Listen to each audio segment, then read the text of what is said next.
Hello, I'm Abby. I'm 34.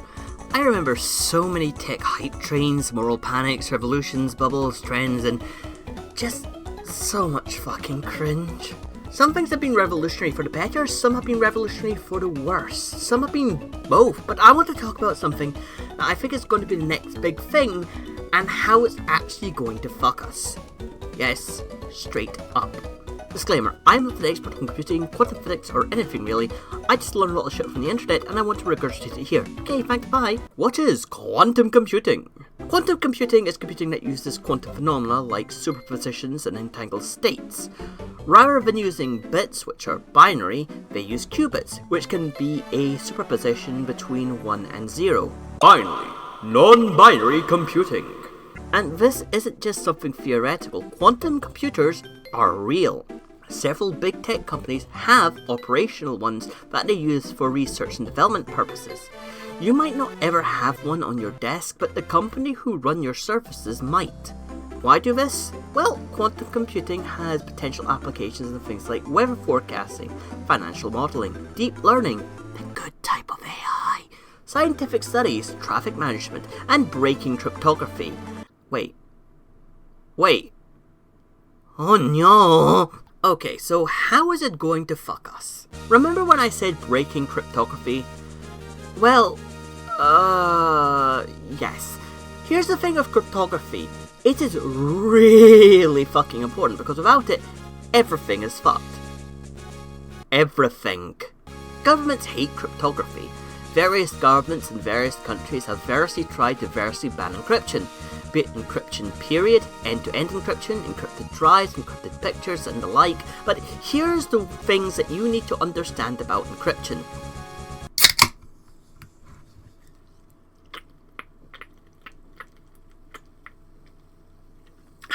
Brew. 1. You need encryption. You use encryption. You are using encryption right now. Even if you don't use computers, you use encryption. Take money out of an ATM, everything is encrypted from your PIN to your balance to what you took out and where it was. Go into the branch in your Sunday best to take out money using your bank book like it's 1940 and the fascists are trying to take over Europe. The more things change, the more things stay the same. They use encryption when they scan your book. Your medical files, I sure fucking hope, are encrypted. Let's get so meta, even this acronym. You are using encryption right now, be it watching it on YouTube, PeerTube, or freebooted on Facebook with some AI bullshit on the bottom. I hope whatever AI bullshit on the bottom is at least interesting, because, yeah. Even if your shit is written on paper and locked in a safe that requires codes, biometric scans, vocal checks, and a synchronized key turn from 2 keyholes 5 meters away from each other, that still pales in comparison security-wise than even the most commonly used encryption methods. Here's a list of things that require encryption. Anything you log into. Anything you view that requires someone else to log into. All online commerce. Banking. Interacting with anything you pay for. Interacting with any level of the government. Cybersecurity. Journalism. Whistleblowing. Unions, activism, general freedom of speech and expression, and many more. Talking about those things, 2. There is no way for only good people to break encryption. Every fucking year, some numbskull in some government comes up to some company and tells them to put a backdoor in something so they can look for terrorists or pedophiles. It never is terrorists or pedophiles in reality. Recently, it was the UK government who wanted Apple to put backdoors in iCloud accounts so they could view what people had on there. But here's the thing, there is no way to introduce a backdoor for the good guys that will not be used by the bad guys. None. Zero. Zilch. If you introduce any vulnerability in encryption, black hats, be them government, commercial or third sector, will use it to get in. Period. Yeah, so this question, have any of you been approached by the US for a backdoor? No. Several governments on this accursed isle have floated the idea of banning encryption in some form, but most of the time they quietly drop the plans when a civil servant sits them down and tells them that doing so will crash the economy. They're currently floating the idea of banning VPNs like floating a turd down the Forth, and hopefully someone will sit down the person in charge and explain to them like a toddler that banks, companies, and even the government need VPNs to function, and banning them would, crash the economy. Thing is, politicians don't often listen to experts, so that is a fear that floats in my head. Like a turd in the Forth. You break encryption for the good guys, you break it for everything and everyone. Also, 3. Banning encryption will destroy the economy. So, I have brought up how breaking encryption would destroy the economy, and I think it needs to be stressed again. Breaking encryption will destroy the economy. Unlike the past, where the economy was based around trading discs of metal for spices and literal human fucking beings, the economy is based around more abstract things, like trading numbers on the digital ledger for people's personal data. We live in a cyberpunk fucking dystopia. For that to function, you need to be secure in your data, your money, and your goods. That requires encryption.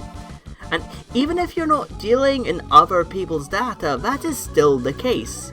I did not buy my beer today with metal discs and slips of polymer.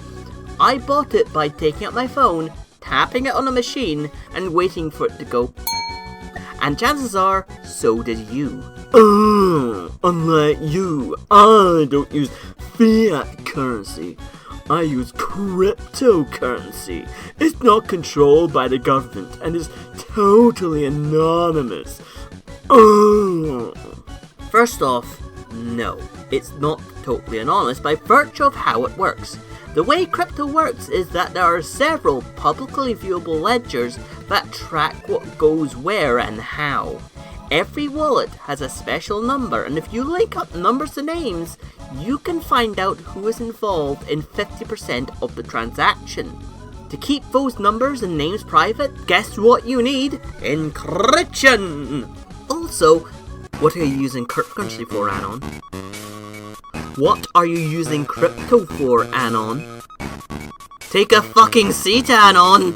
Anyway, without encryption, not only could financial transactions on the internet be impossible, but them being impossible would crash the economy because pretty much everyone relies on money being transferable electronically and securely.